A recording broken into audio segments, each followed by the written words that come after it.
Okay.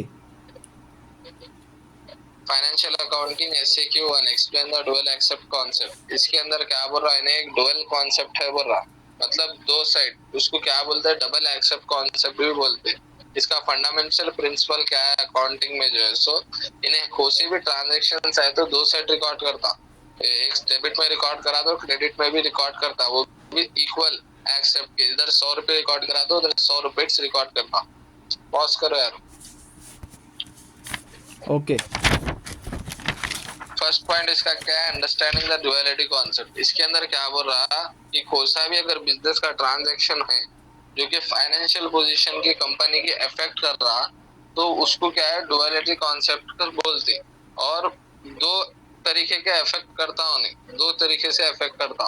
कौन सा, an effect of on assets और लायबिलिटी। इसके अंदर क्या है, इफेक्ट्स किस पे कर रहा हूँ, एसेट्स पे कर रहा है। एसेट्स मतलब जो कंपनी ओन करती, जैसा आप कंपनी की जाती बिल्डिंग है तो उन्हें बिल्डिंग के ऊपर इफेक्ट कर रहा, तो कंपनी के एसेट के ऊपर इफेक्ट कर रहा, तो ये एक एक्सपेक्ट है। उसके बाद an effect on equity. Equity के अंदर क्या है, जो कंपनी के पास है मगर कंपनी का एसेट नहीं है वो, मतलब अब बिल्डिंग जाती है, तो जमीन जाती नहीं है उन लोग, तो जमीन क्या है उन लोगों की, इक्विटी है, इक्विटी पे भी उन्हें इफेक्ट कर रहा कहीं ना कहीं। ओके। सेकंड क्या है इसका, अकाउंटिंग इक्वेशन। अकाउंटिंग इक्वेशन के अंदर इन्हें क्या बोल रहा, जो भी ड्युअलिटी कॉन्सेप्ट है ना, वो अकाउंटिंग इक्वेशन में रिफ्लेक्ट करता। अब आप दो साइड रिकॉर्ड करना है, कहाँ रिकॉर्ड करेंगे, तो जाहिर सी बात है टेबल में रिकॉर्ड करेंगे, डेबिट और क्रेडिट। ये क्या है, फाउंडेशन है फाइनेंशियल अकाउंटिंग का। इसके अंदर क्या है, एसेट्स।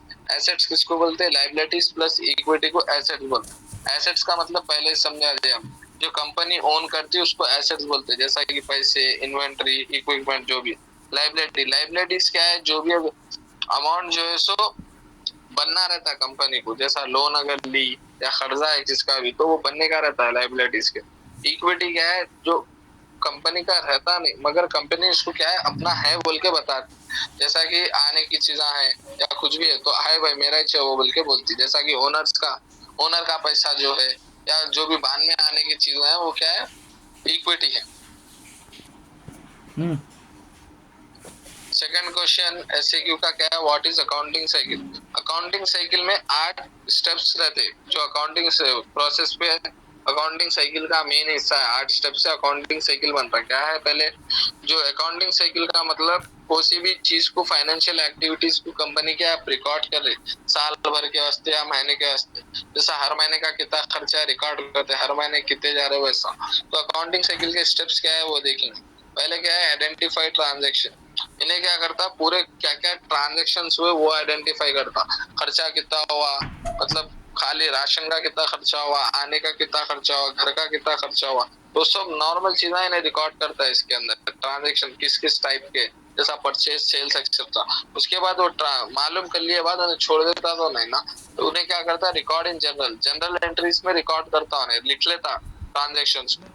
कई को बोलते याद रहना रहता ना, उसके वास्ते उन्हें लिख लेता। उसके बाद उसको जनरल में करे बाद उन्हें क्या करता, पोस्ट टू लेजर क्या करता, ट्रांसफर करता, किसमें, जनरल से क्या करता, सेपरेट सेपरेट अकाउंट बना देता। अब घर के राशन के होते हैं, राशन में क्या क्या लाए वो सब चीजें क्या करता, लेजर में कर देता हूँ। राशन में क्या क्या लाए वो लेजर के अकाउंट में अपन देखते हैं उसके बाद क्या है, ट्रायल बैलेंस। ट्रायल बैलेंस के अंदर क्या करते हैं, ऑल अकाउंट को जो है सो आप लिस्ट कर देते, पूरे अकाउंटों को एक जगह मिला दे के टोटल देख लेते हैं आप एक्यूरेसी। उसके बाद एडजस्टमेंट, ये ऑप्शनल है मगर नेसेसरी है। कई को अगर खुदा ना खास्ता अगर कुछ भी आप नए लिखे या आप भूल गए उसमें, तो क्या करते हैं आप उसको रिकॉर्ड करते हैं बाद में, अरे ये रिकॉर्ड करना था भूल गया मैं, जैसा कि डिप्रिसिएशन हो गया। उसके बाद क्या है, फाइनेंशियल स्टेटमेंट। उसके बाद आप क्या करते हैं, उसका फाइनेंशियल असेसमेंट, सॉरी, स्टेटमेंट बनाती कंपनी। अब पूरा लिख लिए कितने खर्चा हुए, कितना आने के, उसके बाद टोटल कर ले रहे आप, क्या हाँ भाई यहाँ इतने आने के, यहाँ इतना खर्चा हुआ अपना। फिर उसके बाद क्या करते हैं आप, क्लोजिंग एंट्री करते हैं। क्लोजिंग एंट्री में क्या करते हैं आप, टेम्पररी जो अकाउंट्स थे आपके, जैसा कि खर्चा या आने का है, वो क्या करते हैं आप नेक्स्ट पीरियड में डाल देते हैं। मान लो ये महीने आपको एक जना 1 लाख रुपए देने का था मगर उन्हें नहीं दिया, तो आप क्या करते हैं, अगले महीने तो देता ना बोल के अगले महीने में ऐड कर दे रहे आप, क्लोजिंग एंट्री डाल के 1 लाख देना है इसके मेरे कोई नहीं। फिर उसके बाद क्या है, क्लोजिंग ट्रायल बैलेंस। इसके अंदर क्या कर रहे हैं आप, कंफर्म कर ले रहे हैं आपके डेबिट और क्रेडिट को, बैलेंस उसका देख लेके उसके बाद क्या करे, क्लोजिंग एंट्री को क्लोज कर दे रहे हैं आप। What is compound entry SCQ? Compound entry क्या है, एक ही एंट्री है मगर इन्हें क्या करती है, दो से ज्यादा अकाउंट्स को इफेक्ट करती है, समझे, दोनों में फर्क कर देती है। एक ही एंट्री दो अकाउंटों में फर्क कर देती है। इसका मतलब क्या है, एक एंट्री जो है सो बहुत सारे सिंपल जनरल एंट्रीज को एक साथ ले लेती है, सो एंट्री है ये, एक ही एंट्री, समझ में आया? 4 रोडों की एक ही रोड है, समझो, समझ में आया? हाउ अब क्या है बोले तो, why to use compound entry? Compound entry use करना बोले तो एफिशिएंसी। एफिशिएंसी का मतलब क्या है, जब आप 4 रास्तों से गए तो आपको कितना की टाइम लगता है, एक ही रास्ते से सीधा चले गए 4 रास्ते को छोड़े तो आपका टाइम बच जाता है ना। वैसे जिन्हें क्या कर रहा है, एफिशिएंसी में टाइम अपना बचा दे रहा, बहुत सारे एंट्रीज को अगर रख ले रहा तो एक ही जगह पे एक ही एंट्री बना दे रहा, तो पूरे एंट्रियों को अपने को बार बार देखना नहीं पड़ रहा। उसके बाद क्या है, एक्यूरेसी। एक्यूरेसी का मतलब क्या है, इन्हें बैलेंस मेंटेन करता अकाउंटिंग इक्वेशन के अंदर, मतलब एग्जैक्ट आपको वैल्यू निकाल के देता है उसकी। जैसा कि एसेट्स क्या है, लायबिलिटीज प्लस इक्विटी। उसके बाद क्या है, examples of compound entry. Example of compound entry के अंदर क्या है, पेइंग रेंट विद कैश। ये क्या है, एग्जांपल है पेइंग रेंट विद कैश। इसके अंदर आप क्या कर रहे हैं, रेंट को पे कर दे रहे, तो वहाँ क्या हो रहा है, आपके खर्चे बढ़ जा रहे, और आप क्या कर रहे हैं, कैश से बन रहे उसको, तो आपके पास जो कैश रह रहा है वो कम हो जा रहा है। एक ही एंट्री में आपका कैश को भी इफेक्ट हो रहा, आपके रेंट को भी इफेक्ट हो रहा। इसके अंदर आपको पॉइंट्स को से रिमेम्बर करना है, कंपाउंड एंट्री में जो भी पूरे डेबिट्स रहते हैं वो क्या इक्वल रहना क्रेडिट्स को। क्रेडिट्स जितने हैं आपके, मतलब 10,000 दे रहे हैं आप, तो आपका ने कैश भी 10,000 रहना, तो क्या है, मेंटेन रहता है बैलेंस उसके बाद, ठीक है। और कंपाउंड एंट्री क्या है, बहुत यूजफुल रहता है कॉमन ट्रांजैक्शन के वास्ते। कई को बोलते हैं ना, मल्टीपल अकाउंट्स को एक साथ जो है सो अपने पास रख लेता सो है। Fourth, what is solvency ratio? Solvency ratio का मतलब ये है कि खर्चा आपकी औकात से ज्यादा है क्या नहीं है, वो पूछ रहा हूँ। डेब्ट टू इक्विटी रेशियोज को भी बोल सकते हैं इसको आप। तो इसमें इन्हें क्या है, फाइनेंशियल एनालिसिस के सर का एनालिसिस करता है आपकी कंपनी के एसेट्स को। जैसा कि मान लो अब क्या है, मेरे पास जो एक कंपनी एक है 10 करोड़ की उसकी वैल्यू है, मतलब 10 करोड़ की मेरे पास कीमत है। अब मेरे को खर्चा है 1 करोड़ का, तो कोई भी गले पे छुरी आके रखा मेरे पास, 1 करोड़ दे रहे हो, अब भी छोना मेरे को, बोलता मैं 2 मिनट में मुंह पे मार दे सकता हूँ उसके 1 करोड़। और उसके बाद क्या है बोले तो, इन्हें आपकी क्या बताता बोले तो, आपकी औकात कितनी है, आपके ऊपर खर्चा कितना है, मतलब आपका है कितने जेब में और आपका ना खर्चा कितना है, वो बताता सॉल्वेंसी रेशियो। अब इसका फॉर्मूला क्या है, solvency ratio is equals to total liabilities by total share holders equity. Total liabilities मतलब कितना खर्चा है, शेयर होल्डर इक्विटी का मतलब कितने है आपके पास। अब इसका इंटरप्रिटेशन देखें तो आप, हायर रेशियो लोअर रेशियो है। हायर रेशियो के अंदर क्या है बोलो तो, इन्हें क्या इंडिकेट करता है, क्या बताता है आपको कि आपका ना खर्चा ज्यादा है, आपकी आपके जेब में जो है 100 रुपए है, तो आपके ऊपर खर्चा ही 200 रुपए का है, बोलता है ना हायर रेशियो रहा। तो इससे क्या है, कंपनी का फाइनेंशियल पोजीशन अच्छा नहीं है, आप बोल दे सकते देख के, अरे नक्को रे भाई, पहले से डूबी हुई दिख रही कंपनी, ने हाइट 100 रुपए की, उसके ऊपर 200 रुपए खर्चा है ऊपर से बोल। उसके बाद लोअर रेशियो। लोअर रेशियो के अंदर क्या है बोले तो, आपका ने 100 रुपए मगर आपका खर्चा 10 रुपए, तो यहाँ क्या करते हैं लोग, कंपनी की फाइनेंशियल पोजीशन बहुत अच्छी है रे भाई, खर्चा है नहीं उसको, बहुत कम खर्चा है उसको, उसकी औकात से तो बन दे सकता हूँ सुकून से बोल के। SAQ 5, what is capital reserve? Capital reserve क्या है बोले तो, एक तरीके का अकाउंट है कंपनी के फाइनेंशियल स्टेटमेंट का। इन्हें क्या करता, क्या रिप्रेजेंट करता, आपको प्रॉफिट और आपकी ग्रोथ रिप्रेजेंट करता कंपनी की। ये क्या है, इन्हें रोक देता भाई, ये बटना नहीं है, कैपिटल रिजर्व जो है सो बटना नहीं किससे भी, मतलब कंपनी के एक साइड में रख देना, कंपनी के बुरे वक्त के बारे के लिए बोल के है ये कैपिटल रिजर्व। जो भी प्रॉफिट हुआ है वो बढ़ जाना, अगर प्रॉफिट जितना आप एक्सेप्ट कर रहे थे उससे ज्यादा आ गया, या प्रॉफिट में से कुछ हिस्सा आप अलग निकाल के कैपिटल रिजर्व बोल के रखने का है। उसके बाद इसके की कैरेक्टरिस्टिक्स में क्या है, सोर्स है। सोर्स में जो है सो कितने तरीके से आपको एक कैपिटल रिजर्व आता बोल के बोल रहा है। Share premium. शेयर प्रीमियम का अंदर क्या है बोल तो, अगर आप कोई शेयर को एक इशू प्राइस पे करे, मतलब 10 रुपए उसके शेयर का इशू प्राइस करके करे, और जो है सो उन्हें क्या करा, उसकी बोली इतनी लग रही कि उन्हें 10 रुपए के ऊपर ही बिक रहा, तो आप क्या सोच के रखे थे, शेयर 10 रुपए में आया तो अच्छा है बोल के सोच के रखे थे, अगर 10 रुपए के ऊपर ही बिक रहा उन्हें, तो आपको क्या है एक्स्ट्रा प्रॉफिट आ रहा है उससे, तो वो क्या है कैपिटल रिजर्व में जाता। रिवैल्यूएशन सरप्लस, रिवैल्यूएशन सरप्लस के अंदर आप क्या करें इंक्रीज करें रिकॉर्ड वैल्यू के अंदर, उसमें क्या हो रहा है आपके एसेट्स को जो है सो रिवैल्यूएशन हो रही इसकी ओरिजिनल प्राइस से। रिवैल्यूएशन का मतलब अब 10 रुपए का पेन था, अब ये सेम पेन क्या करे आप चेंज करे तो इसकी क्या हो गई 15 रुपए में बेच रहे आप सेम पेन वो कर, तो क्या करे आप रिवैल्यूएशन सरप्लस करे उसमें, ओरिजिनल कॉस्ट उसकी 10 रुपए है तो आप उसको 15 रुपए में बेच रहे।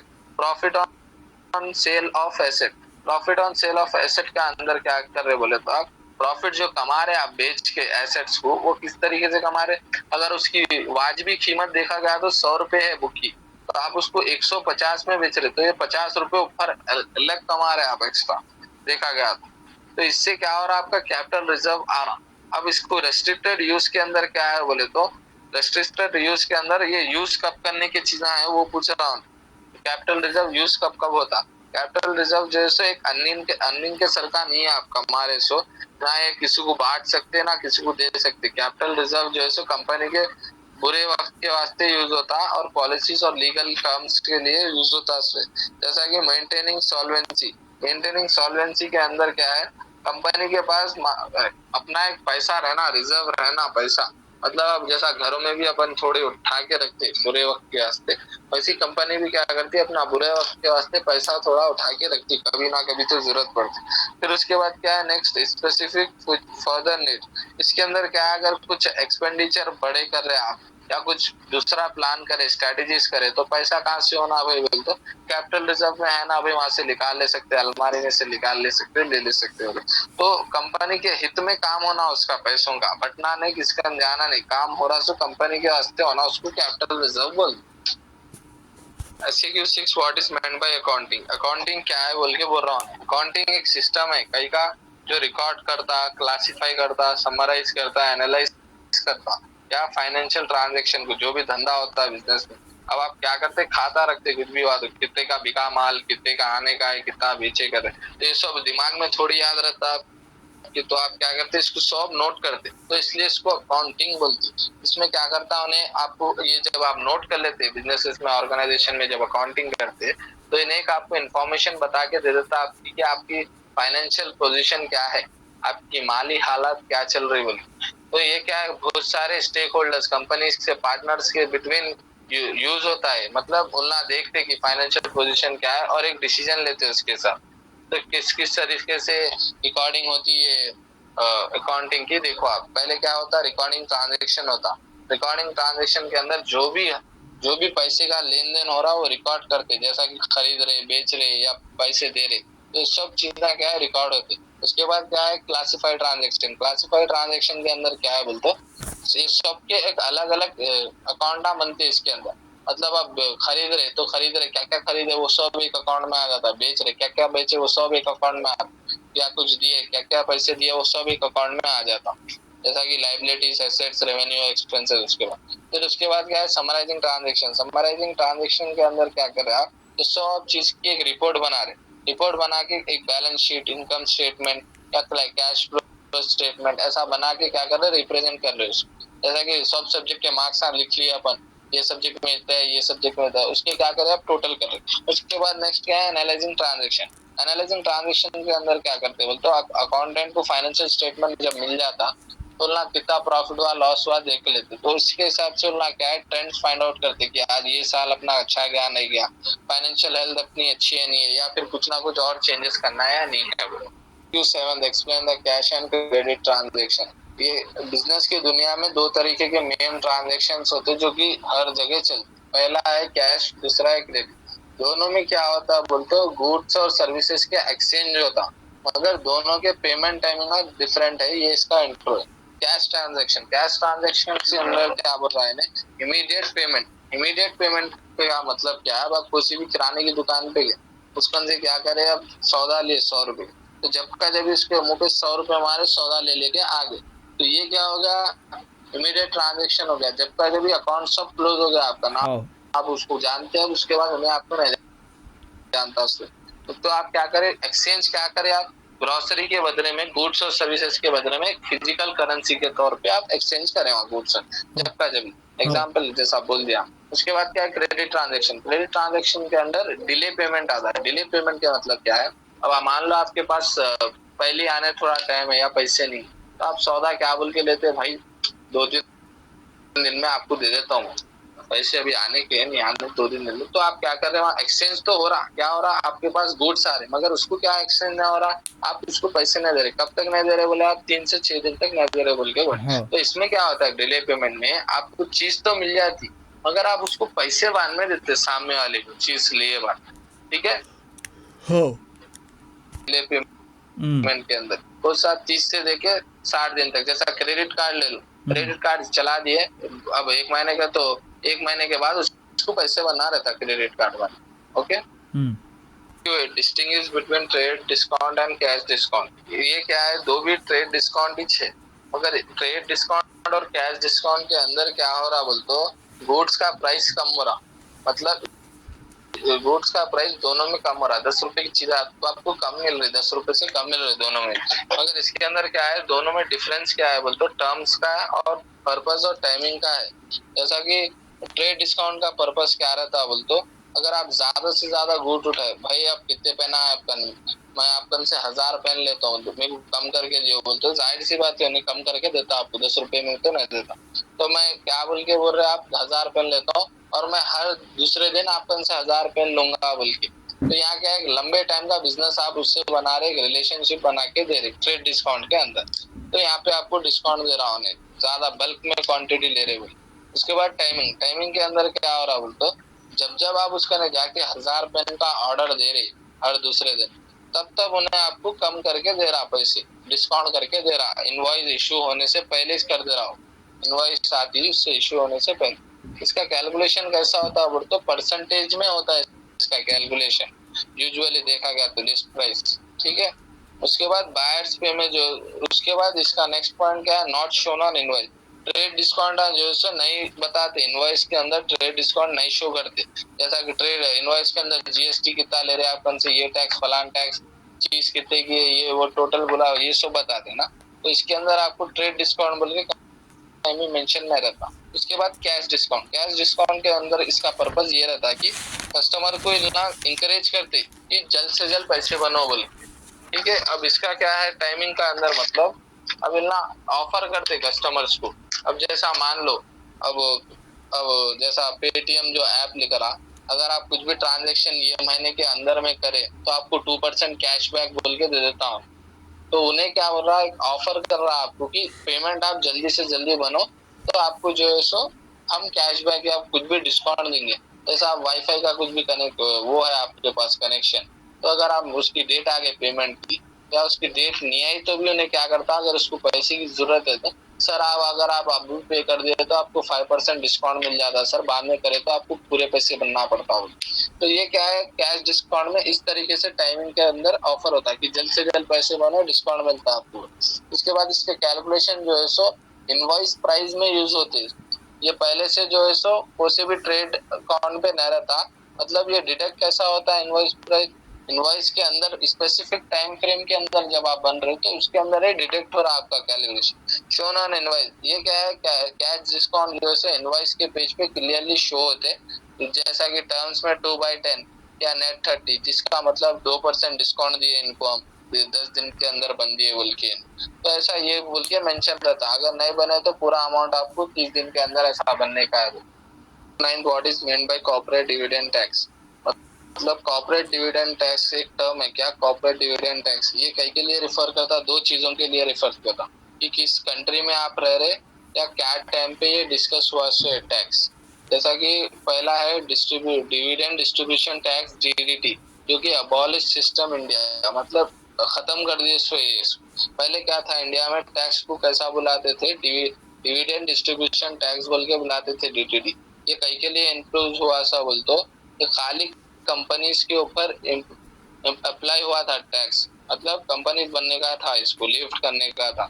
शेयर होल्डर जो कंपनी के ओनर थे उन लोगों को बनने का नहीं था। ये क्या था, टैक्स जो है सो डिविडेंड के ऊपर अप्लाई होता था, मतलब डिविडेंड के अमंग डिस्ट्रीब्यूशन के ऊपर अप्लाई होता था शेयर होल्डर्स के ऊपर। अब क्या है, second tax on dividend received by share holders current system, ये क्या है, करंट में आप ले रहे हो टैक्स है क्या, जैसा डीडीटी, जैसा कि डिविडेंड डिस्ट्रीब्यूशन टैक्स को अबॉलिश करे तो ना क्या करे, पूरा टैक्स का जो वजन था वो डिविडेंड से क्या करे, शेयर होल्डर्स पे डाल दिए। जैसा खाली डिविडेंड पे था पहले टैक्स, अब क्या करे, शेयर होल्डर जो ओनर्स थे अब ओनर्स के ऊपर भी टैक्स डाले। Tax on resistance share holder, resistance का मतलब जो अपन इंडिया के लोग आए उनके वास्ते टैक्स किस तरीके से, शेयर होल्डर्स के वास्ते, शेयर होल्डर्स के वास्ते जो है सो टैक्स कैसा पे करना है बोलते, जब आप रिसीव करते क्रेडिट उनसे या फिर कोई भी डिविडेंड आप रिसीव करते तो उस पर आपको टैक्स देना पड़ता फाइनेंशियल ईयर होए।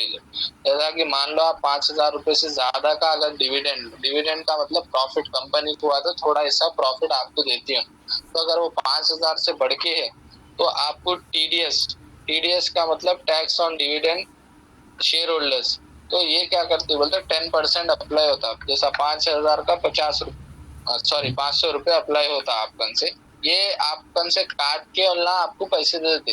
अब आपका 5,000 आने का है तो आपको क्या करते हो ना, तो 5,000 के 10% 500 निकाल दिया, टैक्स बन के 4,500 आपके अकाउंट में डाल देते हो। तो ये क्या है, शेयर होल्डर्स क्या करते हैं, अगर उनका नहीं इनकम टैक्स वापस फाइल करके जो है टीडीएस भी वापस ले सकते हो online, income tax return file. अब ये तो टैक्स ऑन रेसिडेंस, मतलब जो इंडिया के लोग हैं उनका टैक्स है, और जो दूसरे इंडिया के बाहर के लोग हैं अगर ना इंडिया की कंपनी में इन्वेस्ट कर रहे हैं या जो भी है उनका एक डिफरेंट टैक्स रेट रहता है, जैसा 10% यहाँ अपने को था। टैक्स ऑन नॉन रेसिडेंस का मतलब ये है, अपने को तो जो टैक्स लिए ना वो बता दिए, जो अपन इंडिया के लोगों से क्या टैक्स लेना है। अब इंडिया के बाहर के लोग अगर इन्वेस्ट करें कंपनी में या कुछ भी तो उनके वास्ते डिफरेंट रहता है टैक्स रेट। जैसा टीडीएस अपने को जो है तो 10% है इंडिया के लोगों को, उनको कुछ डिफरेंट रहता है, जैसा उनका एग्रीमेंट हुआ कंपनी से या इंडिया की पॉलिसी से, उससे तो उनका वहाँ डिफरेंट रहता है टैक्स रेट। ओके।